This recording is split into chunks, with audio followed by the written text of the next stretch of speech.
Hello. तो अपन ने देखो क्या देख लिया था, अपन ने स्टेबिलिटी ऑफ कार्बोकेटायन देख लिया था अपन ने, है ना। Stability of carbon free radical देख ली थी अपन ने, स्टेबिलिटी ऑफ कार्बोनियन देख ली थी। देखो स्टेबिलिटी ऑफ कार्बोकेटायन की जो स्टेबिलिटी होती है वो एरोमेटिक के समानुपाती, फिर एरोमेटिक सेम हो तो रेजोनेंस में प्लस एम के समानुपाती माइनस एम के व्युत्क्रमानुपाती, है ना। फिर अपन को देखनी है नंबर ऑफ अल्फा एच, फिर अपन को देखना होता है प्लस आई और माइनस आई, ठीक है।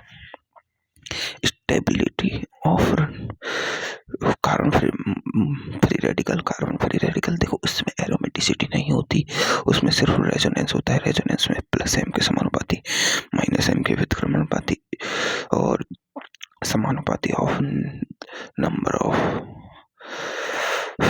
अल्फा एच और समानुपाती प्लस आई माइनस आई, है ना। स्टेबिलिटी ऑफ कार्ब एनायन में एरोमेटिसिटी होती है, रेजोनेंस होता है, इसमें रेजोनेंस माइनस एम के समानुपाती प्लस एम के व्युत्क्रमानुपाती और नंबर ऑफ अल्फा एच के समान अल्फा एच नहीं होते। कार्ब एनायन sp3 संकरित होता है इसमें, इसलिए उसमें अल्फा एच नहीं होते, अल्फा एच कैलकुलेट नहीं होता, इसमें माइनस आई और प्लस एम का ध्यान रखना है। मैंने तुम्हें कल लास्ट में एक एग्जांपल कराया था, इसका एक एग्जांपल कराया था, वो वाला ये वाला मैं एग्जांपल करा रहा था लास्ट में। ये वाला क्वेश्चन थोड़ा सा समझ लो बस। CH2 नेगेटिव इधर लग रहा था OCH3 और इधर था अपना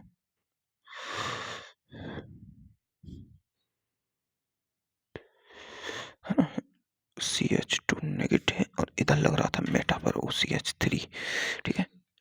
और ये अपना नील इफेक्ट वाला था, है ना। CH2 नेगेटिव, इसमें तो नील इफेक्ट लग रहा है। देखो OCH3 ये कार्ब एनायन की स्टेबिलिटी देख रहे हैं अपन, किसकी? कार्ब एनायन की स्टेबिलिटी। तो देखो इसमें कार्ब एनायन की स्टेबिलिटी रेजोनेंस पर भी निर्भर करती है और प्लस आई माइनस आई पर भी निर्भर करती है ना। देखो OCH3 कैसा ग्रुप है? OCH3 के पास लोन पेयर है, तो ये अपने लोन पेयर दान करके प्लस एम प्रभाव दिखाता है। क्या दिखाता है? प्लस एम प्रभाव दिखाता है, बिल्कुल दिखाता है। और OCH3 में O की एन कार्बन से ज्यादा भी है, तो ये प्रेरणिक प्रभाव से इलेक्ट्रॉन खींचकर माइनस आई प्रभाव भी दिखाता है। क्या दिखाता है? माइनस आई प्रभाव भी। तो अपन को ये तय करना होगा कि इसका प्लस एम कहाँ लगेगा, माइनस एम कहाँ लगेगा। मतलब लगेंगे तो दोनों। क्या एक ये है जो अपना माइनस आई प्रभाव यहाँ लगाना बंद कर सकता है? नहीं कर सकता, ये यहाँ भी माइनस आई लगाता है और यहाँ भी ये प्लस एम और माइनस आई लगाता है। अपन को ये देखना होगा कि प्रबल यहाँ पर ये है कि ये है, प्रबल यहाँ पर ये है कि ये है। तो अब देखो अपन को पता है कि माइनस आई प्रभाव जो प्रेरणिक प्रभाव होता है वो दूरी के साथ घटता और बढ़ता है। दूरी कम है तो प्रेरणिक प्रभाव ज्यादा होगा, दूरी ज्यादा है तो प्रेरणिक प्रभाव कम होगा। यहाँ देखो दूरी ज्यादा है, 1 2 3, चौथे बॉन्ड पर है, दूरी बहुत ज्यादा है, तो इसलिए माइनस आई बहुत कम है यहाँ पर और प्लस एम प्रभाव ज्यादा है, यहाँ पर प्रभावी है।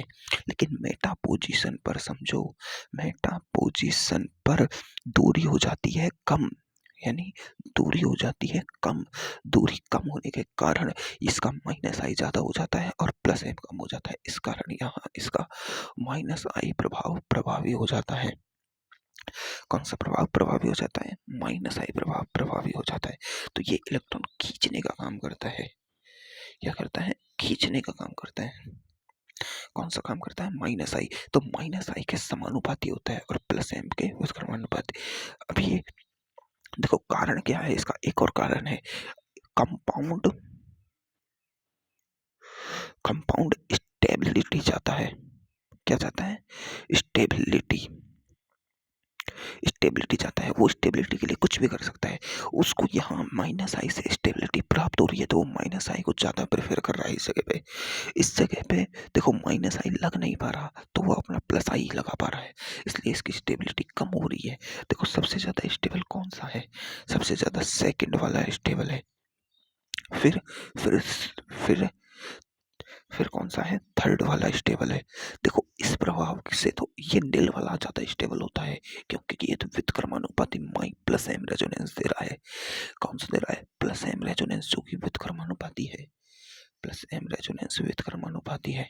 और फिर दे रहा है ये वन वाला। तो ये समझ आई तुम्हें बातें, क्यों ऐसा हुआ? चलो, और इतना अपन समझ चुके हैं, तो चलो अब अपन पढ़ते हैं एल्कीनों का स्थायित्व। किसका? अब देखो, अब अपन पढ़ेंगे एल्कीनों का स्थायित्व। तो स्टेबिलिटी ऑफ एल्कीन किसकी?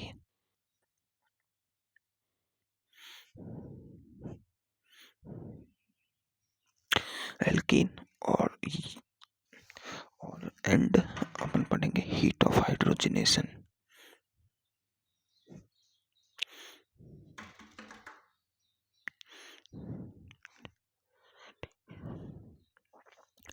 देखो एल्कीनों का स्थायित्व, यानी अपन देखेंगे कि एल्कीन, कौन सा एल्कीन ज्यादा स्थायी होता है और कौन सा एल्कीन कम स्थायी होता है, ये चेक करेंगे। हीट ऑफ हाइड्रोजनेशन HOH, यानी यह वह ऊर्जा होती है जब एल्कीन से एल्केन बनाने के फिर मिलती है। तो देखो मैं तुम्हें एक बात बता देता हूँ पहले। काम की बात ये है कि एक सिग्मा बॉन्ड, एक पाई बॉन्ड, ये ज्यादा मजबूत होता है, ये कमजोर होता है। देखो अगर ये मजबूत है तो मतलब ये स्थायी है। देखो हमेशा पूरी केमिस्ट्री में स्टेबिलिटी के व्युत्क्रमानुपाती होती है एनर्जी। अगर जिसकी स्टेबिलिटी ज्यादा है उसको उसकी एनर्जी कम होती है। बिल्कुल, जिसकी स्टेबिलिटी कम है उसकी एनर्जी ज्यादा होती है, और ये होता है कम स्थायी, है ना, क्योंकि एक दुर्बल बंध होता है। ठीक है, तो अब देखो सिग्मा बॉन्ड की स्टेबिलिटी ज्यादा है। किसकी? सिग्मा बॉन्ड की स्टेबिलिटी क्या है? बहुत ज्यादा होती है। पाई बंध से स्टेबिलिटी ज्यादा होती है इसकी, तो इसकी एनर्जी क्या होती है? जो इसमें एनर्जी होती है वो बहुत कम होती है। अब देखो पाई बॉन्ड की स्टेबिलिटी क्या होती है? कम होती है, तो इसकी एनर्जी क्या होती है? ज्यादा होती है। तो अब अपन देखते हैं कि एल्केन का हाइड्रोजनेशन कराते हैं अपन। एल्केन का हाइड्रोजनीकरण ये एक रिएक्शन है जब एक मूल असंतृप्त यौगिक का हाइड्रोजनीकरण होता है, तो उस दौरान मुक्त हुई ऊर्जा हाइड्रोजनीकरण ऊष्मा कहलाती है। ये तो इसकी परिभाषा हो गई हीट ऑफ हाइड्रोजनेशन की। लेकिन इसमें होता क्या है? मतलब एक एल्केन लो, एल्कीन ले लो चाहे एल्काइन ले लो, एक ही बात है, कुछ भी ले लो। ये मैंने एल्कीन ले लिया, है ना।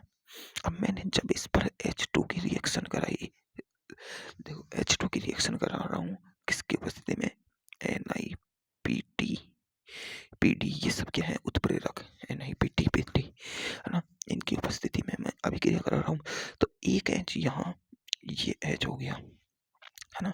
तो इसमें होता क्या है? सबसे पहले इसका विदलन होता है ना, और इसका विदलन होता है। ये दोनों बॉन्ड टूटते हैं, क्योंकि ये सिग्मा बॉन्ड, ये पाई बॉन्ड। एक बार सिग्मा बॉन्ड, एक पाई बॉन्ड, तो देखो यहाँ कौन सा बॉन्ड टूट रहा है? Sigma bond. ये एक सिग्मा बॉन्ड टूट रहा है, मतलब स्टेबिलिटी ज्यादा, एनर्जी कम। इसकी एनर्जी कम है, एनर्जी क्या है? कम। ये पाई बॉन्ड टूट रहा है ना, इसकी एनर्जी क्या है? ज्यादा, इसकी एनर्जी ज्यादा है।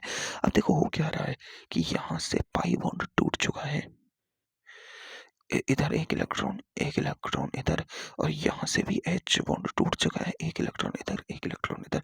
तो ये दोनों बॉन्ड बना लेंगे, ये दोनों बॉन्ड बना लेंगे, अपन को मिल जाएगा क्या? C C C C C C H। ठीक है, अपन ने क्या किया है यहाँ? एक तो सिग्मा बॉन्ड और एक पाई बॉन्ड तोड़ा, सिग्मा बॉन्ड तोड़ा, एक पाई बॉन्ड तोड़ा, बिल्कुल तोड़ा। ठीक है, समझ रहे हो ना बात है। दो ये तोड़े और बनाए अपन ने दो सिग्मा बॉन्ड। दो सिग्मा बॉन्ड। देखो, इससे जितनी एनर्जी निकली वो इसमें काम आ गई। ठीक है, खत्म बात। पाई बॉन्ड बचा। पाई बॉन्ड का स्थायित्व कम होता है, इसकी एनर्जी बहुत ज्यादा होती है। इसकी एनर्जी बहुत ज्यादा होती है, यानी कि जब टूटा तो अत्यधिक मात्रा में एनर्जी मिली अपन को। क्या हुई? अत्यधिक मात्रा में एनर्जी मिली अपन को। और इसका निर्माण हुआ तो इसकी स्टेबिलिटी ज्यादा हुई। स्टेबिलिटी स्टेबिलिटी इसने ज्यादा प्राप्त की, तो इससे कम एनर्जी निकली। कम। तो इसकी ज्यादा में से इसकी कम गई, तो कुछ ना कुछ बची। कुछ ना कुछ बची। अब बची उस रिएक्शन को अपन, बची उसे, यहाँ देखो क्या बनाया, एल्केन बना दिया अपन ने। एल्केन और प्लस उसे लिखते हैं negative HOH, heat of hydrogenation.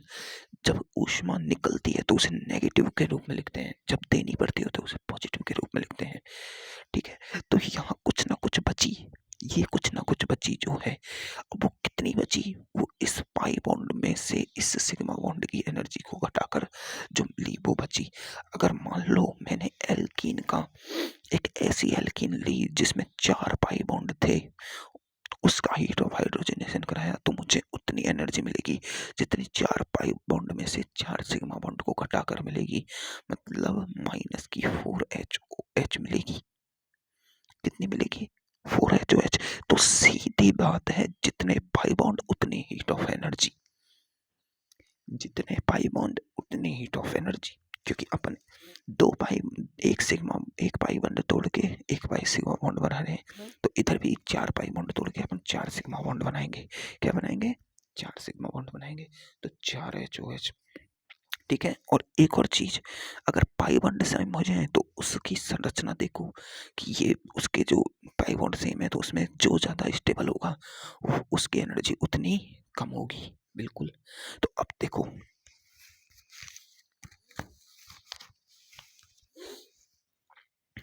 Heat of energy, पहली बात तो याद रखना है अपन को, ये ऊर्जा नेगेटिव में होती है। तो अब HOH कब ज्यादा होगी? तो HOH समानुपाती होगी नंबर ऑफ पाई बॉन्ड। यानी जिस एल्कीन या असंतृप्त यौगिक में जितने पाई बॉन्ड होंगे उतनी HOH ज्यादा। अगर पाई बॉन्ड की संख्या सेम हो जाए तो उस असंतृप्त यौगिक का स्थायित्व देख लो। क्या देख लो? स्थायित्व। तो जिसका स्थायित्व ज्यादा होगा उसकी एनर्जी कम होगी। ये क्या है? ऊर्जा है एक। क्या है? HOH, ऊर्जा। तो अब मैं कुछ एल्किन्स का एग्जांपल लेता हूँ, तुम्हें बताना है कि किसकी है, किस में HOH ज्यादा निकलेगी और किस में कम निकलेगी। तो सारे कॉन्सेप्ट लगाने हैं अपन को। ये देखो, मैंने ये लिया है एल्कीन और ये ले लिया मैंने एल्काइन। तो किसकी ज्यादा? इसमें एक पाई बॉन्ड, इसमें दो पाई बॉन्ड, तो इसकी HOH ज्यादा। किसकी HOH ज्यादा? इसकी HOH ज्यादा। क्वेश्चन आसान था। ये देखो,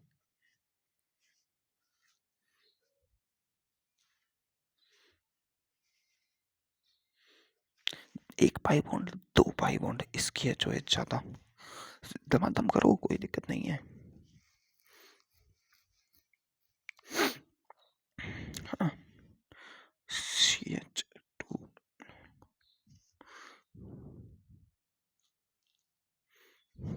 देखो, एल्कीन तो सेम है, पाई बॉन्ड सेम है, पाई बॉन्ड दोनों में सेम है। अब इसमें स्टेबिलिटी देखनी है, कौन सा ज्यादा स्टेबल होगा। अब कौन सा ज्यादा स्टेबल होता है, तो देखो स्टेबिलिटी किसके समानुपाती होती है। एल्कीन की स्टेबिलिटी का क्रम देख लो एक बार। एल्कीन का स्थायित्व, एल्कीन का स्थायित्व समानुपाती होगा रेजोनेंस के। फिर उसके बाद देख लो अल्फा एच, जितने ज़्यादा अल्फा एच उतना स्टेबिलिटी। अल्फा एच और रेजोनेंस हमेशा ऐसे कारक होते हैं जो स्टेबिलिटी बढ़ाते हैं, हमेशा बढ़ाते हैं। बिल्कुल। तो देखो इसमें क्या है, इसमें देखो अल्फा एच नहीं है, ये sp2, ये sp2, यहाँ sp3 है sp2 के बगल में, तो ये इसके 3 अल्फा एच, तो इसकी स्टेबिलिटी ज़्यादा। किसकी स्टेबिलिटी ज़्यादा भाई? इसकी स्टेबिलिटी ज़्यादा, मोर स्टेबल। तो इसकी स्टेबिलिटी ज़्यादा, तो देखो जिसकी स्टेबिलिटी ज्यादा वो कम क्रियाशील, जो जिसकी स्टेबिलिटी ज्यादा वो कम क्रियाशील, वो कम उसकी ऊर्जा, ऊर्जा क्रियाशील क्या, कम ऊर्जा। देखो ये बहुत अच्छा एग्जाम्पल है, इसके ऊपर तो सर ने पीएचडी कर रखी है।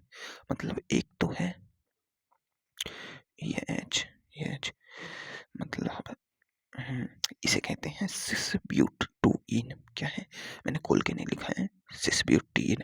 क्या है ये, सिसब्यूटूइन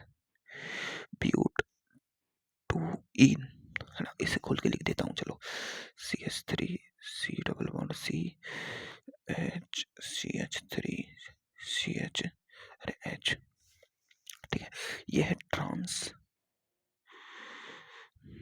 ब्यूटूइन, ठीक है। तो देखो इसमें से कौन सा, देखो पाई बॉन्ड सेम, तो इनमें अल्फा है सेम, इसमें भी 3, इसमें भी 3, इसमें भी 3, इसमें भी 3, लेकिन ये सिस है, ये ट्रांस है। हम जानते हैं ट्रांस हमेशा मोर स्टेबल होता है ना।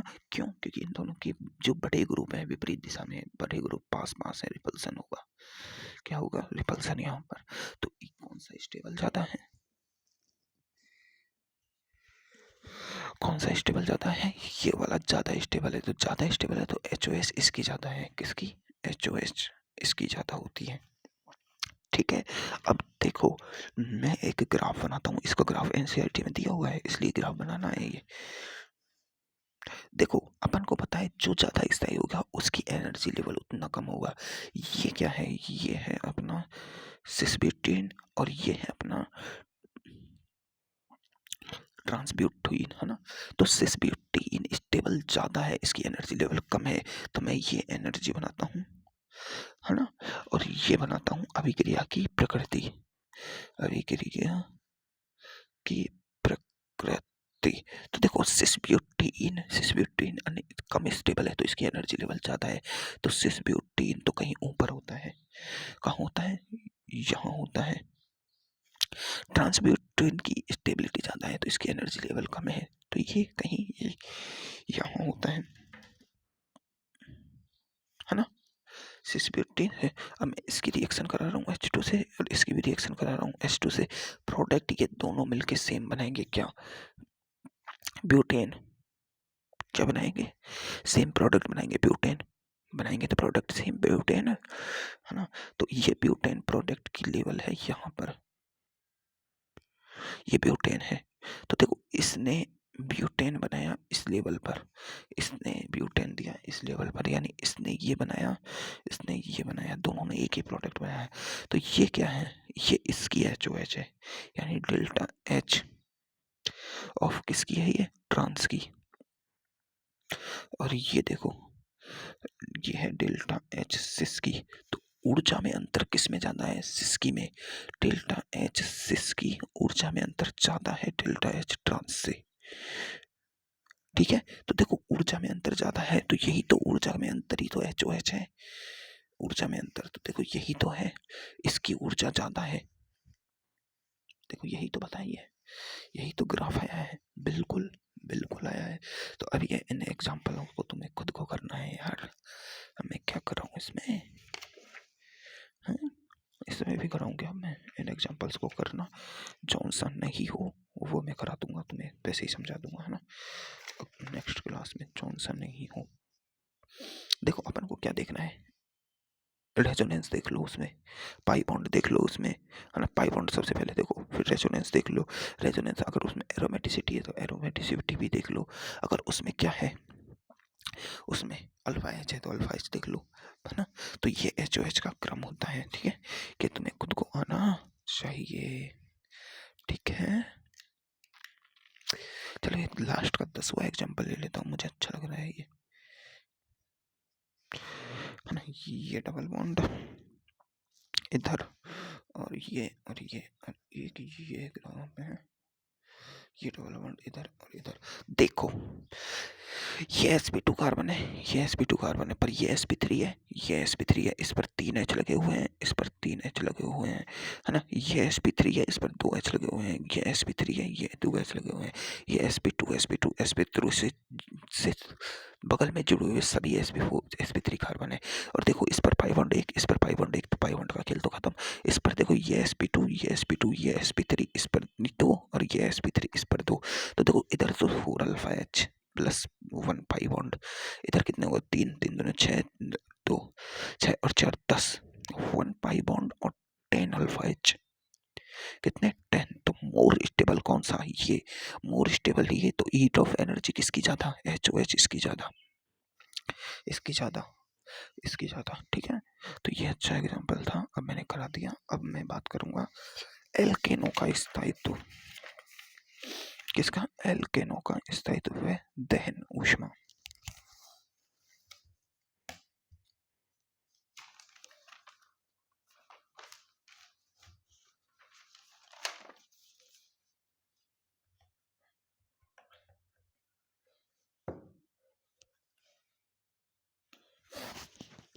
देखो एल्केनो का स्थायित्व वह दहन ऊष्मा, यानी अब स्टेबिलिटी की बात करेंगे अपन ने। देखो एल्कीन और एल्काइन दोनों के लिए था वो। हाँ, अब देखेंगे स्टेबिलिटी ऑफ एल्केन।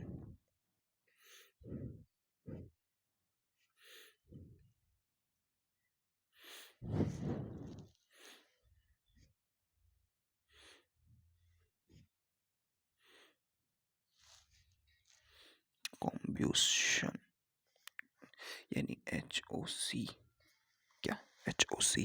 देखो एल्केन का स्थायित्व देखना है, हीट ऑफ कॉम्बिशन क्या है, यानी किसी यौगिक को, किसी एक मोल यौगिक को, हमेशा अपन बात किसकी करेंगे, एक मोल, यानी H। दहन क्या होता है कि वायु की उपस्थिति में किसी भी चीज को जलाना या उसको गर्म करना भी दहन होता है, ठीक है।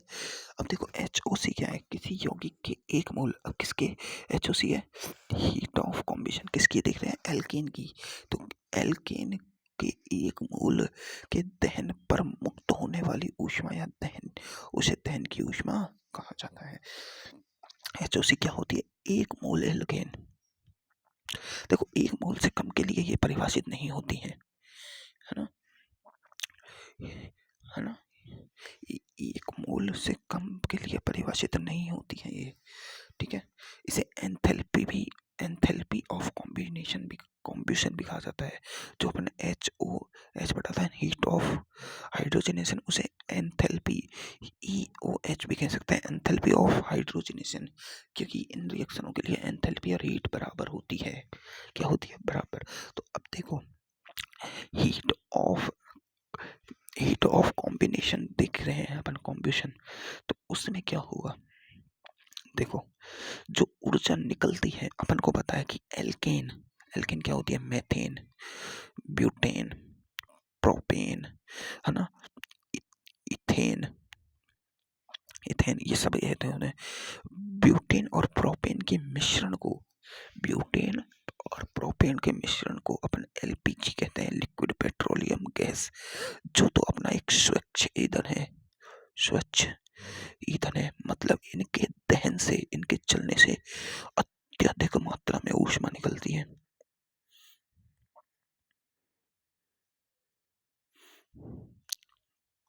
जो अपन को ईंधन में काम आती है। तो मतलब एल्केनों का दहन आसान नहीं होता, उससे अत्यधिक मात्रा में ऊष्मा निकलती है, ठीक है। तो एल्केनों का दहन क्या होता है, उससे अत्यधिक मात्रा में ऊष्मा निकलती है। अपन को पता है क्यों, मेथेन भी एक गैस होती है, मेथेन गैस, इसे अपन गोबर गैस कहते हैं। क्या कहते हैं, गोबर गैस। गोबर गैस भी अपन को ईंधन जलाने में काम आती है, बिल्कुल आती है भाई। अल्कोहल भी एक तरह से ज्वलनशील पदार्थ होता है, ये इथेन होता है C6C2H6। अल्कोहल भी परिशुद्ध अल्कोहल होता है ना, ये भी जलाने में काम आता है, बिल्कुल आता है भाई। तो ये सब जितने भी अपने एल्केन होते हैं, एल्कीन नहीं एल्केन, ये सारे एल्केन अच्छे वो होते हैं ऊर्जा के स्रोत। और ये प्रकृति में बहुतायत में पाए जाते हैं। कहाँ, खनिज पदार्थों के साथ निकलते हैं, तेल के साथ निकलते हैं, पेट्रोलियम में निकलते हैं ना ये एल्केन, बिल्कुल निकलते हैं भाई। साइड प्रोडक्ट के रूप में बहुत ज़्यादा निकलते हैं एल्केन। तभी तो कार्बन की गैस इतनी सस्ती थी, पर अब तो भाई मोदी ने कर दी महंगी। साला 500 का सिलेंडर 1200 1400 तक पहुंचा दिया। चलो ठीक है, तो अब देखते हैं अपन एल्केन। देखो कोई भी एल्केन का दहन करो उससे ऊष्मा तो निकलेगी, इसकी कोई फिक्स कैलकुलेटेड वैल्यू नहीं होती है ना। अपन कह सकते हैं कि मान लो अपने मेथेन का 1 मोल लिया, मेथेन गैस का, और उसका ऑक्सीजन की उपस्थिति में क्या कराया, दहन कराया, ताप देके, है ना, ताप दिए, ताप ही तो है। देखो मेथेन एल्केन ये है ना, इनको इनको पैराफिन भी कहा जाता है। एल्केनों को अपन जब हाइड्रोकार्बन बढ़ेंगे ना उसमें बताएंगे पैराफिन भी कहा जाता है। कारण क्या है इनका ये कहने का, ये है ना एक्रियाशील होती है, एक्रियाशील होती है इसलिए, यानी ये नॉर्मल कंडीशनों में रिएक्शन नहीं करती हैं। एल्केन, ये जितने भी एल्केन है ना, ये नॉर्मल कंडीशंस में रिएक्शन नहीं करती हैं। क्यों, कारण क्या है इसका, देखो कोई भी एल्केन ले लो, ये एल्केन ले लिया अपन ने, इसमें देखो कार्बन का अष्टक पूर्णतः पूर्ण होता है, बिल्कुल, ना तो कार्बन पर पॉजिटिव चार्ज होता है ना नेगेटिव चार्ज, हाइड्रोजन का भी उसका द्विलक पूर्ण होता है, बिल्कुल। तो ये इसलिए कारण ये, और ये छोटे अणु भी होते हैं, क्योंकि देखो कार्बन भी छोटा परमाणु है, हाइड्रोजन भी छोटा परमाणु है, इस कारण ये एक मतलब ज़्यादा तो नहीं पर नॉर्मली, नॉर्मल टेम्परेचर, नॉर्मल कंडीशनों पर ये ये जो अपनी इनर्ट गैसेज होती है ना, अक्रिय गैसें, इनर्ट गैसें इनर्ट गैस की तरह व्यवहार करते हैं। मतलब कोई भी अगर अपन एल्केन की रिएक्शन पढ़ेंगे उस पर कम से कम अपन को 100 degree Celsius 200 degree Celsius temperature तो चाहिए, यानी अत्यधिक तापमान पर ही वो रिएक्शन करती है, नॉर्मल तापमान पर रिएक्शन नहीं करता है, नहीं करती है, इसलिए इनको क्या कहा जाता है, पैराफिन। तो इनकी जब रिएक्शन होती है तो देखो रिएक्शन होने से CO2 गैस निकलेगी प्लस H2O जल निकलेगा, है ना, जल निकलेगा, और प्लस ऊर्जा निकलेगी HOC, हीट ऑफ कॉम्बिनेशन, जो कितनी किस में होगी, नेगेटिव लेवल में होगी। और वो वैल्यू अपन को याद नहीं रखने, इसकी याद रख लो बस। मेथेन की ये होती है 890 किलो जूल पर मोल। ये इतनी एनर्जी होती है कि अपना शरीर 10 साल तक और 89 साल तक जी सकते हैं, इतनी एनर्जी होती है। मतलब अपना अपन 89 एक दिन में अपन है ना सिर्फ 10 जूल एनर्जी खर्च कर सकते हैं, 89 साल तक जी सकते हैं, ये 890 किलो जूल है, इतनी एनर्जी है, बहुत ज़्यादा एनर्जी है, बहुत ज़्यादा एनर्जी होती है। क्या होती है, बहुत ज़्यादा एनर्जी होती है ना। एक मोल बहुत होती है यार, एक मोल मेथेन बहुत, उसका द्रव्यमान कितना हो जाएगा, एक मोल मेथेन का 16 ग्राम, कितनी, 16 ग्राम मेथेन हो जाती है। 16 ग्राम मेथेन का दहन बहुत ज़्यादा एनर्जी निकलती है ना। तो देखो हीट ऑफ, अब देखो इस रिएक्शन को बैलेंस, ये क्या है, हाइड्रोकार्बन, हाइड्रोकार्बन हाइड्रोकार्बन की बैलेंसिंग की रिएक्शन मैंने तुम्हें पढ़ाई थी मोल कॉन्सेप्ट में, X+Y/2 वाली वो रिएक्शन बताई थी, वहाँ से देख लो, हाइड्रोकार्बन की रिएक्शन की बैलेंसिंग करना सीख लेना। अगर तुम्हें इसमें आ जाए तो, नहीं आएगी तो उसी में फिजिकल में, पर यहाँ आ जाए तो देख लेना भाई। इसे क्या कहते हैं, हीट ऑफ कॉम्बिशन कहते हैं, इतना तुम्हें याद रखना है। अब देखो एल्केन का स्थायित्व, देखो अपन को पता है कि स्टेबिलिटी स्टेबिलिटी ज़्यादा, उससे निकलेगी एनर्जी कम, सीधी बात है, उससे एनर्जी कम निकलेगी, है ना, क्या निकलेगी, एनर्जी कम निकलेगी। और पहली बात तो, है ना, तो अपन देखो HOC किसके समानुपाती है, HOC तो पहले तो ये समानुपाती है कि जितना बड़ा एल्केन होगा उससे उतनी ही ज़्यादा मात्रा में HOC निकलेगी, तो मतलब कार्बन परमाणुओं की संख्या के समानुपाती है। C एटम है ना, किस संख्या के, किसके संख्या, जितना बड़ी एल्केन होगी उससे उतनी ज़्यादा एनर्जी मिलेगी, जितनी बड़ी एल्केन होगी उससे उतनी उतनी ही ज़्यादा एनर्जी निकलेगी। तो ये समानुपाती किसके हो गई, 1/, स्टेबिलिटी के, स्टेबिलिटी के, जब कार्बन परमाणु की संख्या सेम हो जाए तो स्टेबिलिटी।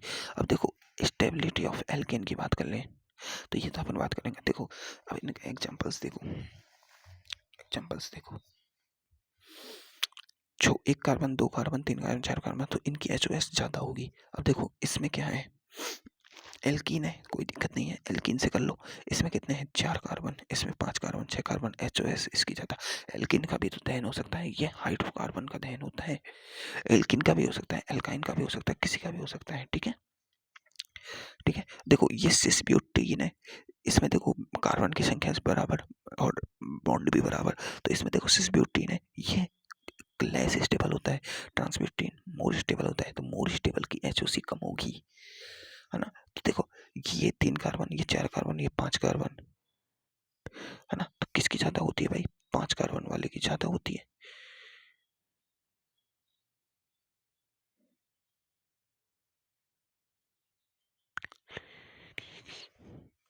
ना, है ना। देखो यहाँ शाखा मत लगा देना कहीं, तुम शाखा का नियम लगा दो कि जितनी ज्यादा शाखा उतनी ज्यादा स्टेबिलिटी। नहीं भाई, कार्बन भी तो ज्यादा है, शाखा बराबर में होनी चाहिए। देखो इसमें देखो 3 कार्बन, इसमें 4 कार्बन, इसमें 5 कार्बन, इसमें 6 कार्बन, तो 6 कार्बन वाले की सबसे ज्यादा।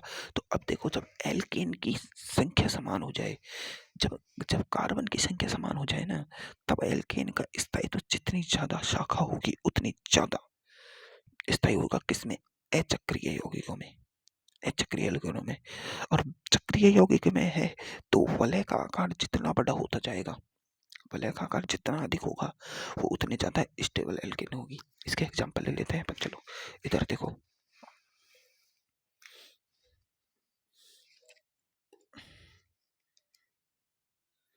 इसके एग्जांपल देखो, कहाँ गया ये रहा। देखो 6 कार्बन, 6 कार्बन प्लस 1 शाखा, 6 कार्बन प्लस 3 शाखा, 3 शाखा वाला ज्यादा स्थायी होता है।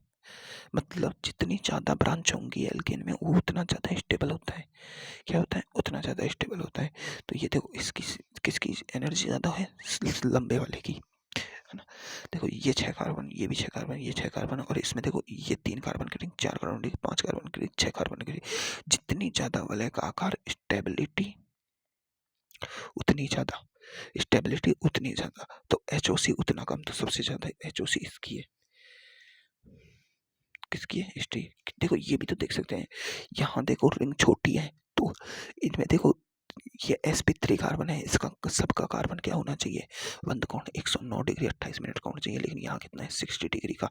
एंगुलर टेंशन आ गई 40 कोण की, 109 डिग्री मतलब 50 डिग्री का एंगुलर टेंशन है। यहाँ भी है, यहाँ देखो ये कितना है? 90 डिग्री का होना है, 109 डिग्री 20 डिग्री का एंगुलर टेंशन, यहाँ 120 डिग्री का, पर यहाँ भी 120 डिग्री का, पर रिंग बड़ी है। तो ये तो अनस्टेबल रिंग है भाई।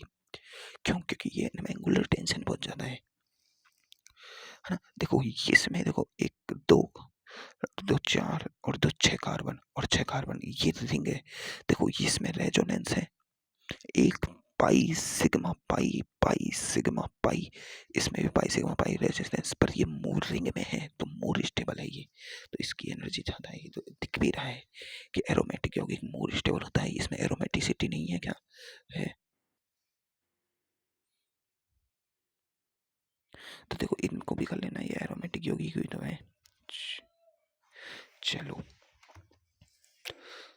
तो अब देखते हैं अपन इलेक्ट्रॉनिक प्रभाव का मानक का बंद मानकों पर प्रभाव। देखो बंद मानकों पर प्रभाव क्या होता है? बंद मानक दो ही प्रकार के होते हैं, एक तो होता है बॉन्ड लेंथ, एक होता है बॉन्ड एडर। देखो बॉन्ड ऑर्डर और बॉन्ड लेंथ दोनों ही काम की चीज होती है। बॉन्ड लेंथ क्या होती है? दो सह संयोजक हमेशा बॉन्ड लेंथ मानी जाती है। सह संयोजक, सह संयोजित रूप से जुड़े हुए परमाणु के नाभिकों के बीच की दूरी, ये परमाणु जुड़ा है, ये परमाणु जुड़ा है, इसका नाभिक ये है, तो इनके बीच की दूरी होती है, इसे बॉन्ड लेंथ कहते हैं। अपन इसको लेते हैं ऐसे A B, A double bond B छोटी होती है, ए ट्रिपल बॉन्ड बी और छोटा बॉन्ड होता है, सबसे बड़ा बॉन्ड होता है ये। अगर सिंगल बॉन्ड है तो उसमें साइज देख लो, आई की साइज बहुत बड़ी होती है, एच की साइज बहुत बड़ी होती है, तो ये वाला बॉन्ड होता है। यानी देखो एच आई का बॉन्ड बड़ा होता है, एच बी आर का बॉन्ड छोटा होता है, एच सी एल का बॉन्ड और छोटा होता है ना, सी एल, और एच एफ का बॉन्ड तो बिल्कुल छोटा होता है। तो ये बॉन्ड बहुत ज़्यादा होता है बड़ा, तो इसे तोड़ना आसान होता है, इसे तोड़ना मुश्किल होता है, बिल्कुल छोटे छोटे हैं, पास पास लगे हुए हैं, तो ये बॉन्ड लेंथ होती है है ना। तो सहसंयोजित। अब बॉन्ड ऑर्डर क्या होता है कि मान लो ये कार्बन है, कार्बन से जुड़े 1H 2H 3H 4H जुड़े हुए हैं, तो इसका बॉन्ड ऑर्डर 4 है। यानी एक परमाणु से जुड़े हुए बंधों की संख्या। अगर कार्बन कहीं अनुनाद में 1.5 बॉन्ड दे रहा है तो इसका बॉन्ड, ये 1.5 ही तो है भाई, आधा बॉन्ड दे रहा है, आधा ही तो दे रहा है, आधा ही तो कहते हैं इसे। तो ये है इसका बॉन्ड ऑर्डर 1.5 है, 1.5 नहीं, 1 2 3 4, ये इसका ऑर्डर है 3.5, 3.5, 3 बॉन्ड है ना। हाँ, तो देखो अपन को पता है कि देखो ऊपर से नीचे जाने पर बॉन्ड लेंथ घट रही है, बॉन्ड लेंथ घट रही है ना, क्योंकि इसकी बॉन्ड लंबाई ज्यादा, इसकी छोटी, इसकी और छोटी। पर यहाँ देखो बॉन्ड ऑर्डर बढ़ रहा है, ऊपर से नीचे जाने पर बॉन्ड ऑर्डर बढ़ रहा है। इधर 1 बॉन्ड है, इधर 2 बॉन्ड आ गए, 3 बॉन्ड। तो एक परमाणु से जुड़े हुए बंधों की संख्या कितनी है? 3। तो बॉन्ड लेंथ हमेशा व्युत्क्रमानुपाती होती है बॉन्ड ऑर्डर के कारण, कि जितनी कम बॉन्ड लेंथ होगी उसका बॉन्ड ऑर्डर उतना ज्यादा होता है। ठीक है, ठीक है, किसका बॉन्ड ऑर्डर ज्यादा होता है? जितनी कम बॉन्ड लेंथ होती है उसका बॉन्ड ऑर्डर उतना ज्यादा होता है। तो देखो ए के बीच में बंध कितना है? एक। ए के बीच में बॉन्ड है 2 से तो कम है और 1 से ज्यादा है, क्योंकि ये आधा भी हो सकता है, 1.5 भी हो सकता है, 1.4, 1.3, 1.7, 1.9 तक कुछ भी हो सकता है, पर पूरा बॉन्ड नहीं है। इसमें 2 बॉन्ड है, इसमें देखो 2 बॉन्ड है, लेकिन 2 से ज्यादा है और 3 से कम है, क्योंकि ये आधा है। आधा क्या कितना है मुझे क्या पता भाई, ये 0.5 है, 0.2 है, 0.4 है, क्या पता। ये 3 बॉन्ड है, तो बॉन्ड ऑर्डर इधर बढ़ रहा है, बॉन्ड लेंथ इधर घट रही है। ठीक है, तो अब देखो बंद मान इलेक्ट्रॉनिक प्रभाव। अपने इलेक्ट्रॉनिक प्रभाव क्या होते हैं? तो देखो इसकी, इसमें एक्स की, ये एक्स का बॉन्ड ऑर्डर कितना है? ज्यादा। बॉन्ड ऑर्डर तो क्या है? एक्स का बॉन्ड ऑर्डर 2, इसका बॉन्ड ऑर्डर क्या है? वाई का 1। बॉन्ड लेंथ किसकी ज्यादा है? वाई की ज्यादा है, क्योंकि वाई सिग्मा सिंगल बॉन्ड है ना। तो अपन बता सकते हैं कि ये, तो अपन के अपन को एक बॉन्ड, अब इसमें 3 हाइड्रोजन बॉन्ड है, तो अपन ये कह सकते हैं कि वाई की ये एक्स है ना, सिंगल बॉन्ड। तो अपन क्या कहेंगे, बेंजीन में ये सारे बॉन्ड ऐसे इलेक्ट्रॉन घूमते रहते हैं, इलेक्ट्रॉन घूमते रहते हैं। तो इससे अपन को ये पता चला, क्या पता चला, कि इलेक्ट्रॉनिक प्रभाव के कारण अपन ने समझा कि जो डबल बॉन्ड है वो एक जगह पे इस तरह है ही नहीं। रेजोनेंस से अपन को क्या पता चला कि ये बॉन्ड, अपन देखो अब मैं समझाता हूँ।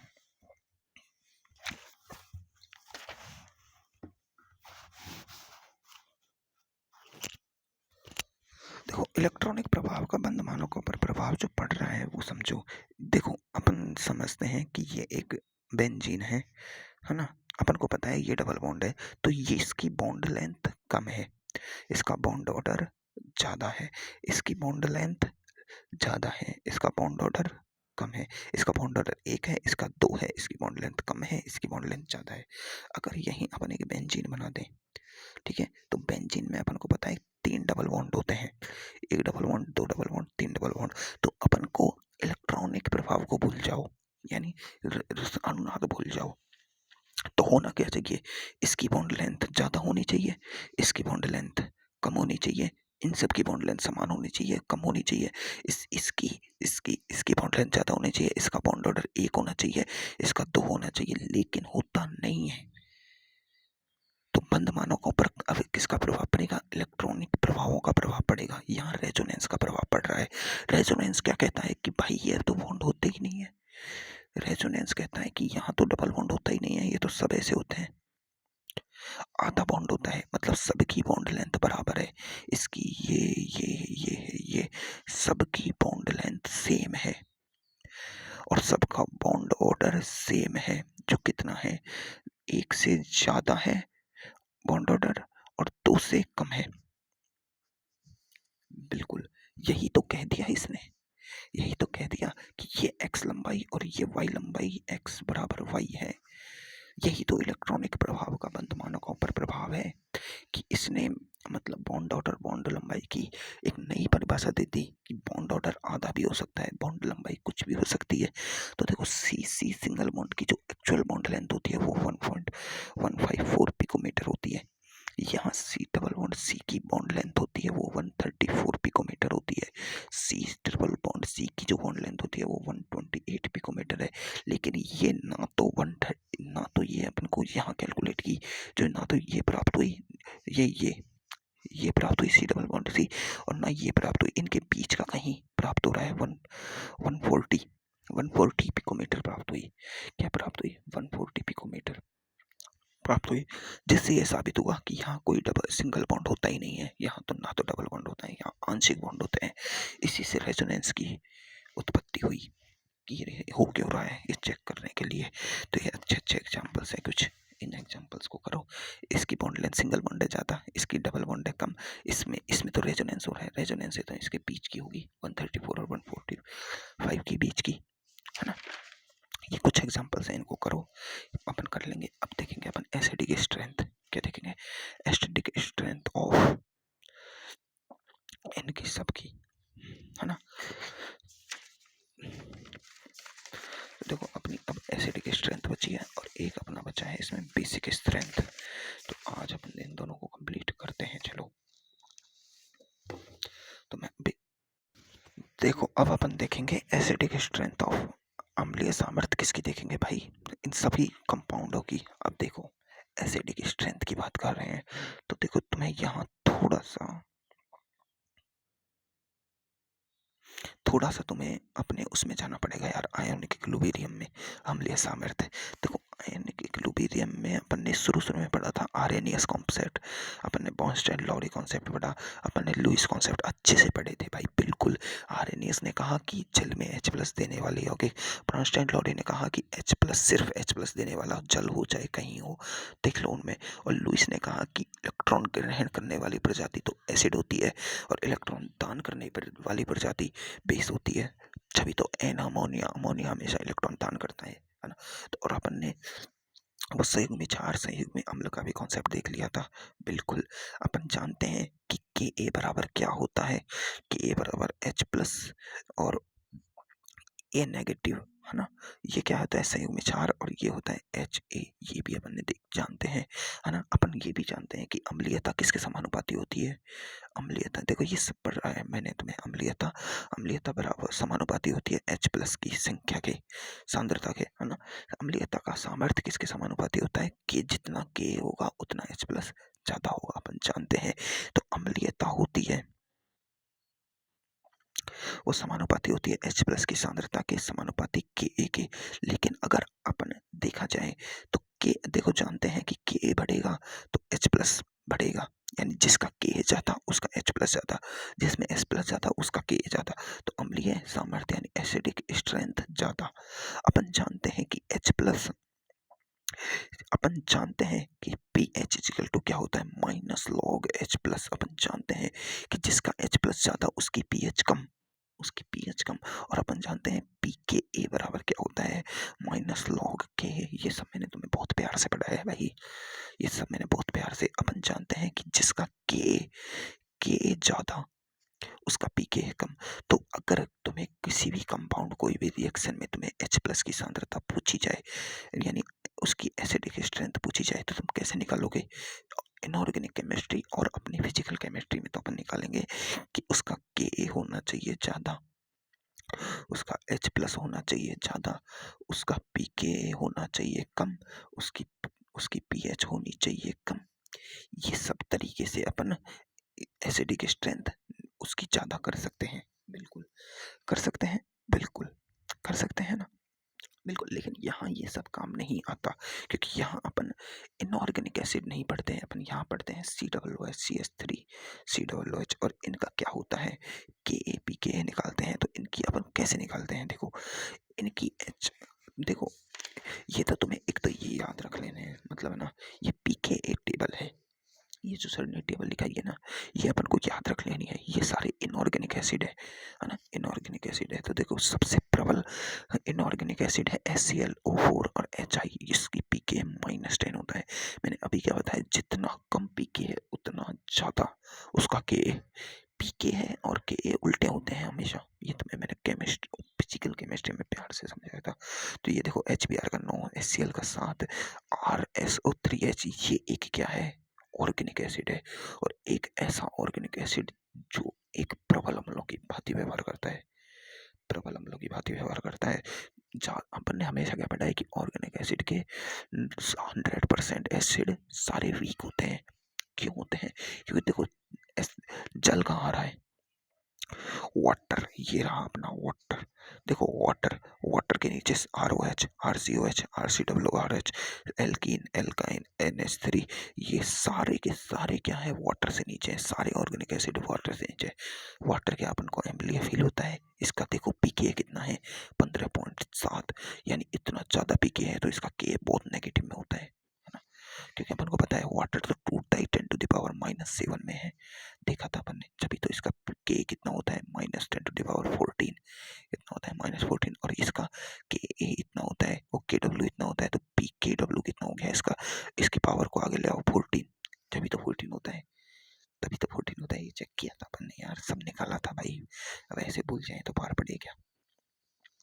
और SO3H का कितना होता है, -6, H3O प्लस आयन, देखो पॉजिटिव आयन है, ये क्या है, H2O प्लस H+ मिलके बनाए हैं, यानी इसने H+ ग्रहण किया है, तो ये एक संयुग्मी अम्ल है ना। तो इसका इतना, ये देखो एक पिक्रिक एसिड 0.0 होता है, ये भी एक एसिड होता है, ये एसिड है, ये देखो प्लस में आ गए, तो इनकी सबकी OH नेगेटिव होती है। सबकी OH क्या होती है, वो के डब्ल्यू क्या होता है, नेगेटिव। देखो अम्लीय सामर्थ्य पीके एक व्युत्क्रमानुपाती के एक समानुपाती H+ है। तो देखो RCOH3 यह एक ऑर्गेनिक एसिड है तथा यह एक प्रबल अम्ल है। देखो मैं तुम्हें ऑर्गेनिक एसिड की, ऑर्गेनिक केमिस्ट्री का सिर्फ एक कॉन्सेप्ट दूंगा। देखो अपन बात करेंगे सिर्फ और सिर्फ एक CH3COOH से, ठीक है। ये एक ऑर्गेनिक एसिड है, तो इसको मान रहा हूं मैं A, और ये है H, AH, ठीक है, AH है ना। तो अभी ये जब टूटेगा, किसकी उपस्थिति में, पानी की उपस्थिति में ही टूटता है भाई, पानी की उपस्थिति में ही टूटेगा, है ना। कारण क्या है, पानी की उपस्थिति में इसका अल्फा बहुत कम होता है, <5 होता है भाई, कहाँ टूटेगा, इस पानी को बहुत ज्यादा करेंगे जब तो ये टूटेगा भाई, है ना। तो ये हमारे सारे एसिड आरएनए सिद्धांत पर काम करते हैं। किस पर, अगर पूछा भी जाए तो ऑर्गेनिक केमिस्ट्री के सारे एसिड किस पर काम करते हैं, आरएनए सिद्धांत पर, ठीक है। तो अब देखो ये क्या देगा, H+ देगा और देगा CH3COO नेगेटिव। ये क्या है, CH3COO नेगेटिव है, क्या है, CH3COO नेगेटिव, ये है A नेगेटिव। देखो ये एक अम्ल है, अम्ल ने H+ त्याग दिया, H+ त्यागने के बाद बनाता है वो संयुग्मी क्षार, क्षार, तो ये है संयुग्मी क्षार A-। अब एक बात बताओ, मैंने मैंने क्या किया, ये एक उत्क्रमणीय अभिक्रिया होती है, तुम्हें पता है। तो होता क्या है कि H+ और CH3 नेगेटिव आपस में जुड़ के वापस ये बना देंगे, बनाते हैं बिल्कुल। तो इसी कारण तो इनकी अम्लीयता क्या हो जाती है, वो इनका क्या हो जाता है। देखो अम्ल का मतलब क्या होता है कि वो विलयन में कितने H+ आयन छोड़ रहा है। अब एक बात बताओ, अगर इसकी ये वापस होने वाली रिएक्शन रुक जाए तो इसने जितने दिए आगे वो देता ही जाएगा, है ना। मान लो इसने शुरू में 50 H+ छोड़े, है ना, इसने, और इसकी रिएक्शन विपरीत दिशा में भी होती है, तो इसने क्या कर दिया, 30 वापस कर दिए, बचे 20। अगर तो इसकी H+ देने की क्षमता 30 घट गई, लगभग 50% से भी ज्यादा घट गई यार, 70% घट गई इसकी H+ देने की क्षमता, घट गई। तो अभी अपन क्या करते हैं कि इस CH3 नेगेटिव को ऐसा कर दो कि ये इससे जुड़े नहीं, जुड़े नहीं, ये इससे जुड़ेगा नहीं, तो H+ 50 के 50 रह जाएंगे और CH3COO नेगेटिव अपना अलग निकल जाएगा और उसकी H+ देने की क्षमता जितनी थी वो उतनी रह जाएगी। मतलब अम्लीय सामर्थ्य H+ पर निर्भर नहीं कर रहा, अब अपना अम्लीय सामर्थ्य यहाँ निर्भर कर रहा है, सामर्थ्य अपना निर्भर कर रहा है CH3 यानी A नेगेटिव के स्थायित्व पर। ये जितना ज्यादा स्थायी हो जाएगा, जितना ज्यादा स्थायी हो जाएगा, अपना ये H+ उतने ज्यादा निकलेंगे। अब ये है क्या, ये नेगेटिव, ये एक कार्ब एनायन है, कार्ब एनायन है, और कार्ब एनायन की स्टेबिलिटी अपन पढ़ चुके हैं, यानी संयुग्मी क्षार की स्टेबिलिटी, संयुग्मी क्षार है जो है क्या, एक कार्ब एनायन है, एनायन की स्टेबिलिटी अपन पढ़ चुके हैं। देखो कार्बन एनायन में एरोमेटिसिटी होती है, लेकिन उसके ज़्यादा उससे ज़्यादा उसके देखो उसमें एरोमेटिसिटी लगती है, उसमें ईएन लगती है, ईएन के साथ साथ उसमें साइज भी लगती है ना, साइज भी लगती है। और उसमें देखो अल्फा एच नहीं लगते हैं। कार्बन एनायन sp3 संकरित होता है, उसमें अल्फा एच नहीं लगते हैं। कार्बन आयन में अल्फा एच नहीं लगते, उसमें क्या लगता है, रेजोनेंस लगता है। कौन सा, प्लस एम, वो माइनस एम वाला ऊपर, सॉरी माइनस एम वाला ऊपर, प्लस एम वाला नीचे, फिर आई प्रभाव लगता है, माइनस आई वाला ऊपर और प्लस एम प्लस आई वाला नीचे। यानी इन दोनों को मिला के कहते हैं ईडब्ल्यू, इलेक्ट्रॉन विड्रॉइंग ग्रुप तो ऊपर लगना चाहिए और इलेक्ट्रॉन रिलीजिंग ग्रुप नीचे लगना चाहिए। ये कार्बन आयन की स्टेबिलिटी है। तो देखो अब ईएन और ये देखो एरोमेटिसिटी तो सबसे पहले लगानी है अपन को, एरोमेटिक यौगिक है तो, है ना। फिर अपन को ईएन लगानी है और साइज लगानी है। देखो ईएन और साइज का कॉन्सेप्ट समझो। ईएन कब लगाओ भाई, देखो सबसे पहले अपन को एरोमेटिसिटी ही लगानी है। सर ने लगाया बताया नहीं है, लेकिन एरोमेटिसिटी यौगिक को सबसे ज्यादा स्थायित्व प्रदान करता है, ठीक है, सबसे ज्यादा स्टेबिलिटी देता है ना। तो एरोमेटिसिटी सेम हो या नहीं हो तब अपन को ईएन पे जाना है, ठीक है। तो अब देखो ईएन कब लगानी है अपन को, ईएन हमेशा लगती है एक आवर्त में, किसमें, आवर्त में, और साइज लगती है हमेशा एक ग्रुप में। ये वाली बात तुम्हें हमेशा याद रखनी है।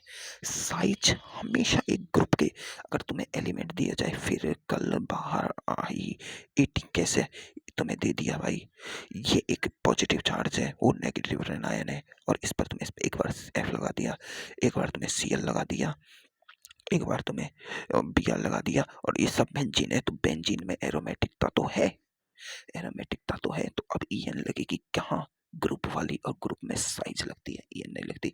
जिसकी साइज ज्यादा, जिसकी साइज ज्यादा, जिसकी साइज ज्यादा, उसका संयुग्म में क्षार का स्टेबिलिटी ज्यादा, सीधी बात है। साइज किसकी ज्यादा है, बीआर की ज्यादा है, इसकी स्टेबिलिटी COCH2 नेगेटिव है, ये ज्यादा स्टेबल होगा, सीधी बात है। ईएन कब लगाओ, इधर एन हो, इधर ओ हो, इधर एफ हो, तब लगाओ ईएन, क्योंकि ये सब आवर्त के तत्व हैं, समझ में है। और प्लस आई माइनस आई ये सब हो जाए उसके बाद लगाओ। ये कब लगाओ, जब एक ही हो, जैसे ये एक तुम्हें दे दिया NH3, एक दे दिया NH2, एक दे दिया NO2, तो अब ये लगाओ क्या, प्लस आई माइनस आई, किसका प्लस आई लग रहा है, किसका माइनस आई लग रहा है, ठीक है। मतलब NH3 ग्रुप मतलब बेंजीन है, और बेंजीन पर तुम्हें NO2 यहाँ लगा दिया, एक बार NO2 यहाँ लगा दिया, एक बार NO2 तुम्हें यहाँ लगा दिया, तीन अलग अलग कंपाउंड बन गए, और ये नेगेटिव चार्ज है ना। तो इसका स्टेबिलिटी के लिए देखो देखो NO2 के पास में, एक बार दूर में, एक बार कम दूर में, तो ये अब लगाओ तुम क्या, अपना EWG कॉन्सेप्ट और ERG कॉन्सेप्ट, मतलब -m -i ऊपर और +m +i ऊपर। तो अब इसके क्वेश्चंस करो, दम करो भाई, दमा। देखो एसिड, देखो ये मैं क्या बताऊं भाई, इसमें क्या बताऊं, इसमें क्या बताऊं, H2O का कंजुगेट बेस है ये, तो भाई फिजिकल केमिस्ट्री में अपन राम राम किया बहुत इनसे, और शाम शाम नहीं करना इनसे, अब करने बैठ गए तो भाई काम खत्म अपना। तो देखो अम्लीय का क्रम बताओ इसमें। देखो ये क्या है, ये सब अपन को एसिड दिए हैं, तो अपन को इनका क्या बनाना पड़ेगा, संयुग्म में क्षार, क्या बनाना पड़ेगा, संयुग्म में क्षार बनाओ भाई। CH3 negative, NH2 negative, OH negative, F negative. देखो सभी क्या है, कार्बन, नाइट्रोजन, ऑक्सीजन और fluorine, carbon, nitrogen, oxygen, fluorine. तो ये किस में आ रहे हैं, देखो मेरा एक क्रम होता है, बस नहीं oh friend, boron, carbon, nitrogen, oxygen, fluorine. तो देखो CNOF सब क्या है, एक आवर्त के तत्व हैं, बस नहीं ओ फ्रेंड। तो बस नहीं ओ फ्रेंड में ये सब एक आवर्त के हैं, तो स्टेबिलिटी किसके समानुपाती होगी, ईएन के, क्योंकि एक पीरियड की बात है। ऑर्डर तुम खुद लिखो। देखो ये क्या है, फिर कल बाहर आई आंटी, इनका ये देखो सबकी स्टेबिलिटी साइज के समानुपाती होगी। ऑर्डर तुम लिखो, ROH, RCOOH, RSO3H, ये तो ये पढ़ा अपन ने, सबसे ज्यादा स्टेबल वो है, सबसे ज्यादा पावरफुल एच है। तो इन दोनों में देखो, इसमें देखो रेजोनेंस लगता है, इसमें रेजोनेंस कैसे लगता है, ये कार्बोक्सिलिक एसिड की रेजोनेंसिंग स्ट्रक्चर अपना भी है ना, ढंग से पढ़ेंगे इसे पूरा। आगे देखो, आगे की इधर लिखा हुआ भी है, देखो ये पढ़ रहा है, ये रहा, acidic strength of carboxylic acid, इसके सारी रेजोनेटिंग स्ट्रक्चर्स पढ़ेंगे अपन, क्या पढ़ेंगे? सारी रेजोनेटिंग स्ट्रक्चर्स पढ़ेंगे, है ना। तो ये काम की चीज़ है भाई। तो देखो यहाँ भी देख लो, इसकी रेजोनेटिंग स्ट्रक्चर्स ये रही। वैसे इसकी रेजोनेटिंग स्ट्रक्चर्स 3 बनती हैं, 3 बनती हैं। तुम इनको बना सकते हो, एक बार इनको ट्राई करना, बन जाए तो तुमसे, नहीं बने तो मैं बताऊंगा। वैसे बनाने में तो क्या है, देखो 3 ओ लगे हुए हैं, एक पर नेगेटिव चार्ज है, नेगेटिव चार्ज इससे बॉन्ड बनाएगा, तो इनमें से एक ओ अपना बॉन्ड तोड़ के नेगेटिव चार्ज दे दिया। पहले इसने दे दिया, अब इसने दे दिया, अब इसने दे दिया, क्योंकि ये नेगेटिव इधर जाएगा तो ये अपना नेगेटिव आ जाएगा। एक स्ट्रक्चर, 2 स्ट्रक्चर, 3 स्ट्रक्चर हो गई, और इसका ये रेजोनेटिंग हाइब्रिड हो गया, बन सकता है। इसमें देखो नेगेटिव चार्ज सिर्फ एक ऑक्सीजन पर है, किसमें? इस पर। यहाँ अनुनाद में भाग नहीं ले रहा, हमारे बस RCOOH एसिड है, सल्फोनिक एसिड नहीं है। हमारी NCERT में सल्फोनिक एसिड नहीं है, तो इसकी इतनी बात नहीं होती है। ये तो है, और ये एक अच्छा, अब देखो यहाँ समझ लो, कार्बोक्सिलिक एसिड अल्कोहल से ज्यादा अम्लीय होता है। कौन सा? ज्यादा अम्लीय। क्यों? क्योंकि कार्बोक्सिलिक एसिड से बनना बना संयुग्मी संयुग्मी क्षार RCOO नेगेटिव, ये रेजोनेंस की वजह से ज्यादा स्थायी होता है। किसकी वजह से? रेजोनेंस की वजह से, है ना। तो अब देखो, अब अपन पढ़ेंगे acidic strength of carboxylic acid. क्या? Acidic strength of carboxylic acid, ठीक है। फिर उसके बाद पढ़ेंगे अपन ऑर्थो इफेक्ट, और उसके बाद अपन क्या पढ़ेंगे? ऑर्थो इफेक्ट के बाद अपन बेसिक स्ट्रेंथ पर आ जाएंगे। किस पर आ जाएंगे अपन? बेसिक स्ट्रेंथ पर। तो आज बेसिक स्ट्रेंथ नहीं हो पाएगी, ऑर्थो इफेक्ट भी नहीं हो पाएगा। अपन अभी पढ़ लेते हैं बस कार्बोक्सिलिक एसिड की, acidic strength of carboxylic acid, यही पढ़ पाएंगे आज यार, मेरे पास टाइम नहीं है ना इतना भी।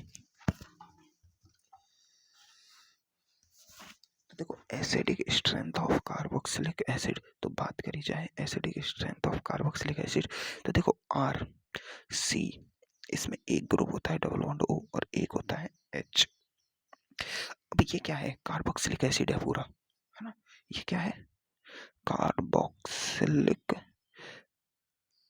एसिड है ये, ठीक है। ये कार्बोक्सिलिक एसिड है अपना पूरा, ठीक है। तो अब देखो समझो, ये क्या करेगा? ये H+ त्यागेगा, अम्लता दिखाएगा तो H+ त्यागेगा इसने, तो ये बना दिया इसने RC O नेगेटिव, ठीक है।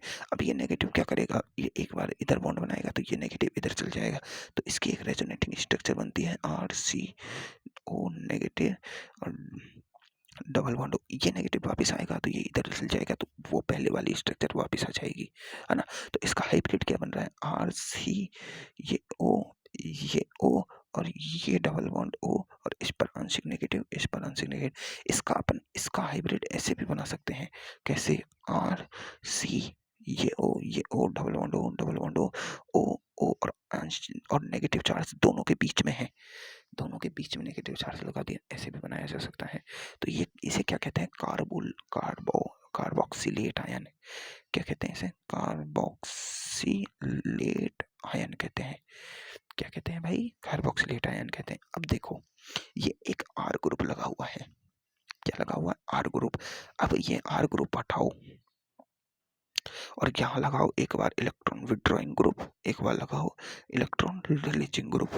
इलेक्ट्रॉन विड्रॉइंग ग्रुप या तो देगा -M, या देगा -I, ठीक है, या तो देगा ये +M, या देगा ये +I।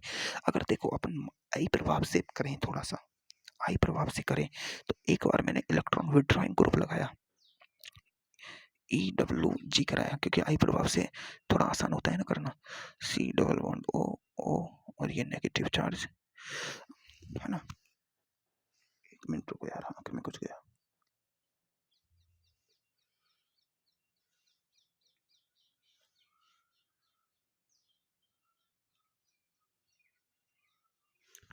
तो अब समझो, इलेक्ट्रॉन विड्रॉइंग ग्रुप इलेक्ट्रॉन खींचेगा, खींचा इसने, इस पर आंशिक पॉजिटिव आया, इसको नेगेटिव ने इसको संभाला, इसको संभाला मतलब इसका नेगेटिव कम हुआ।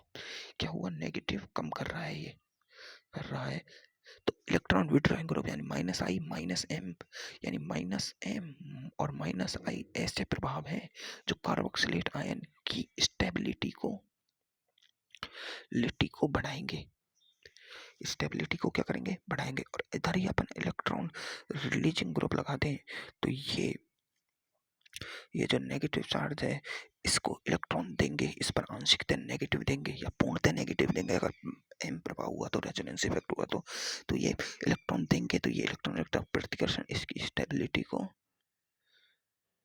घटाएंगे, इसकी स्टेबिलिटी को घटाएंगे। तो अपन को समझ आ चुका है कि acidic strength of carboxylic acid की बात करी जाए तो उसमें इलेक्ट्रॉन विथड्रॉइंग ग्रुप लगाया जाए, इलेक्ट्रॉन विथड्रॉइंग ग्रुप यानी -M-I प्रभाव लगाया जाए तो उससे इस एसिड की स्ट्रेंथ बढ़ेगी, क्योंकि इसकी स्टेबिलिटी बढ़ेगी। इससे इसकी स्टेबिलिटी बढ़ रही है, ये जितना स्टेबल होगा ये उतना ही H+ से नहीं जुड़ेगा। और विक्रमानुपाती इलेक्ट्रॉन रिलीजिंग ग्रुप के -M और +I प्रभाव के, ठीक है, इतना कर रहे हैं। तो M व I दोनों में से M प्रभाव ज्यादा होता है, लेकिन फ्लोरो क्लोरो ब्रोमो के लिए I प्रभाव ज्यादा होता है। और एक बात और याद रखना कि अगर रेजोनेंस में जो रिंग पर अगर ग्रुप यहाँ से हटके यहाँ आ जाए, यहाँ जाए, यहाँ आ गया तो ऑर्थो इफेक्ट लगेगा। ऑर्थो इफेक्ट SIR प्रभाव, SIR प्रभाव अपन ने देखा था। SIR प्रभाव वो क्या था कि वो कार्बोक्सिलिक एसिड था। अपन ने क्या देखा था, ये कार्बोक्सिलिक एसिड था, COOH बेंजीन से जुड़ा हुआ। यहाँ अपन ने एक बल्कि ग्रुप G लगा दिया था। ऑर्थो इफेक्ट क्या था, बल्कि ग्रुप G लगा दिया था। उसके कारण क्या हो गया, इसके विन्यास में जैसे ये कार्बोक्सिलिक एसिड पहले से था, मैंने यहाँ ये बल्कि ग्रुप और लगा दिया, इसके कारण ये कार्बोक्सिलिक एसिड अपने तल से बाहर आ जाता है। यही तो था ऑर्थो इफेक्ट, तल से बाहर आ जाता है। तल से बाहर आते ही ये अपना रेजोनेंस खो देता है इसके साथ। कार्बोक्सिलिक एसिड का जो नेगेटिव चार्ज था वो नेगेटिव आयन इसमें जा रहा था और ये इसको बेंजीन को रिंग में होके स्टेबल हो रहा था, लेकिन इसकी ये तल से बाहर आ जाता है। ऑर्थो इफेक्ट लगता है, जैसे OCH3 को लगा दिया। अब इसका OCH3 का अपन को पता है +M होता है, +M होता है और इसका -I होता है, क्योंकि ऑन पे अब देखो नजीक आ गया तो इसका -I ज़्यादा होना चाहिए, -I ज़्यादा होना चाहिए, मतलब इसकी स्ट्रेंथ बढ़नी चाहिए, इलेक्ट्रॉन लेना चाहिए। लेकिन होता क्या है, हकीकत में इसे तल से बाहर कर देता है। तो इसको तल से बाहर कर देता है तो इस पर रेजोनेंस नहीं लग पाता है, रेजोनेंस नहीं लग पाता है, इसकी स्टेबिलिटी को कम कर देता है। यही तो होता था, स्टेबिलिटी कम होते ही, स्टेबिलिटी कम होते ही भाई ये तो खत्म काम। तो ये अर्थ इफेक्ट था, है ना। तो अब अपन एसिडिक स्ट्रेंथ देखें इनकी, ये एग्जाम्पल्स को कौन नहीं कर सकता। ये इसका आई लग रहा है, इसका आई लग रहा है, इसका भी आई लग रहा है, किसका आई ज्यादा, इसका आई ज्यादा। तो जिसकी स्टेबिलिटी, जिसका आई ज्यादा, देखो अपन को acidic strength of carboxylic acid समानुपाती होता है -M-I और विक्रमानुपाती होता है +M+I।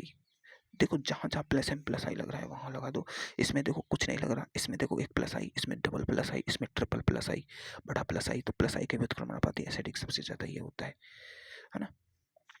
इसमें देख लो ये क्या है, इनको खुद कर लो यार, क्या है ये CH2CH2COOH, ये CH2CH2COOH है। देखो ये इसकी EN ज्यादा, EN का कॉन्सेप्ट लग रहा है। ये देखो +I दे रहा है, ये -I, ये -I, इसका -I ज्यादा, तो ये सबसे ज्यादा एसिडिक होता है ना। और अपन कह भी सकते हैं कि ये देखो COO नेगेटिव, इससे बनेगा जो क्या, CH2 C double bond CH COO negative. ये जो नेगेटिव है ये इसके साथ अनुनाद में चला जाएगा, अनुनाद में, है ना। तो ये भी स्टेबिलिटी दे रहा है। NO2 क्या होता है, NO2 का -I होता है, इसका -I कम होता है, इसका -I थोड़ा कम होता है, सबसे ज्यादा इसका होता है -I। ये हो गया, है ना। तो देखो देखते जाओ, इसका कर लो यार। इसमें HCOOH है, ये क्या है, एलिफेटिक कार्बोक्सिलेट है। ये क्या है, HCOOH। इसमें देखो समतुल्य अनुनादी संरचनाएं बनती है। यहाँ देखो ये कॉन्सेप्ट अच्छा है। इसमें एक H+ निकाला तो क्या बना, HCOOH नेगेटिव, ये बना, ये नेगेटिव इससे देखो इसकी जो रेजोनेटिंग स्ट्रक्चर है दोनों एक जैसी है, समतुल्य रेजोनेटिंग एक जैसी स्ट्रक्चर बन रही है, इस कारण ये बहुत ज्यादा स्टेबल होता है। तो हमेशा याद रखना HCOOH, इसे क्या कहते हैं, formic formic formic aliphatic carboxylic acid, aliphatic carboxylic acid है। नहीं, ये फॉर्मिक वो कहते हैं यार, इसका नाम देखो, इसका नाम देखना, कार्बोलिक, इसका इसका कार्बोक्सिलिक एसिड का नाम क्या है तुम्हें ये देखना है ना। तो देखो ये एरोमेटिक है, एरोमेटिक क्या दे रहा है, एरोमेटिक इसे स्थायित्व दे रहा है। देखो एरोमेटिक इसे स्थायी, देखो बेंजीन पर ये डबल बॉन्ड, ये नेगेटिव इधर जाएगा, ये XY वाला ग्रुप हो गया, +M प्रभाव दिखा रहा है यहाँ, +M प्रभाव कैसे, देखो ये नेगेटिव इधर है, ये डबल बॉन्ड नेगेटिव इधर आएगा, ये डबल बॉन्ड बना, ये नेगेटिव इधर जाएगा, तो इस पर आंशिक पॉजिटिव आ रहा है, कार्बन पर क्या आ रहा है, पॉजिटिव। तो ये अपने लोन पेयर इसको देता है कार्बन को, तो यहाँ रिंग पर आ जाता है पॉजिटिव चार्ज। ये पॉजिटिव चार्ज ऐसे रिंग पर घूमता है तो रिंग क्या हो जाती है, पॉजिटिव। और देखो ये नेगेटिव 2 बार आ गया, 2 बार, तो प्रतिकर्षण आ गया, ये कम स्थायी होता है। ये कहता है एलिफेटिक कार्बोक्सिलिक एसिड, इसका क्या लग रहा है, प्लस आई। तो प्लस आई तो भाई वैसे ही बेकार होता है, यहाँ देखो प्लस आई तो वैसे ही बेकार होता है, यहाँ भी प्रतिकर्षण के कारण बेकार, पर यहाँ अनुनाद में जा तो रहा है, तो ये अधिक स्टेबल है, ये कम स्टेबल है, ये सबसे ज्यादा है, क्यों, इसकी समतुल्य रेजोनेटिंग स्ट्रक्चर बन रही है, क्या बन रही है, समतुल्य रेजोनेटिंग स्ट्रक्चर। तो देखो ये याद रखना, एलिफेटिक कार्बोक्सिलिक एसिड से एरोमेटिक कार्बोक्सिलिक एसिड अधिक अम्लीय होते हैं due to minus I effect, परंतु एक SCOH aliphatic carboxylic acid aromatic carboxylic acid अधिक होता है, SCOH सबसे ज्यादा अधिक होता है। ठीक है, क्यों होता है वो तुम्हें पता चल गया। तो इसमें देखो इसका NO2 माइनस आई प्रभाव लग रहा है और माइनस M भी लग रहा है, इलेक्ट्रॉन खींचने का भी काम कर रहा है ये, है ना। इसमें देखो Cl लग रहा है, Cl क्या होता है, Cl का माइनस आई ज्यादा होता है प्रभावी, ये इलेक्ट्रॉन देता है लेकिन इसका माइनस आई ज्यादा होता है ना। तो ये क्या है, माइनस आई यानी इलेक्ट्रॉन खींचेगा। NO2 का तो यार वो लगता है ना, NO2 का माइनस M प्रभाव लगता है, क्यों, देखो N डबल बॉन्ड O और O, देखो ये O इधर इलेक्ट्रॉन लेगा माइनस, तो इस पर पॉजिटिव आ जाएगा, और ये पॉजिटिव एक्स वाई वाला नहीं आ गया, एक्स डबल बॉन्ड वाई वाला कॉन्सेप्ट, वो प्लस वो दे रहा है ये। अरे देखो ये क्यों, NO2 इलेक्ट्रॉन विड्रॉइंग ग्रुप है, क्या है ये, तो acidic strength electron withdrawing group है, इलेक्ट्रॉन विड्रॉइंग ग्रुप है।